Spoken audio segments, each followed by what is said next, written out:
abang-abang na inaano ko nga siya na hindi ko siya kakalabanin. Pero sige pa rin siya na sige mamaya. Kahit kung ang internet siya siguro nalubat o kaya yung cellphone niya. Patay natin.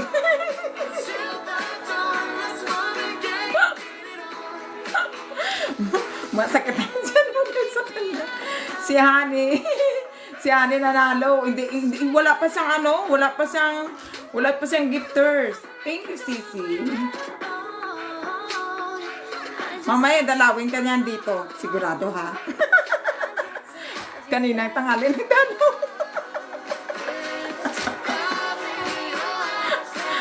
Ayan, ginplansya ko ang buko. Sabi ni Yani. Sabi ni Yani, kailangan bang maka-attire pa daw? para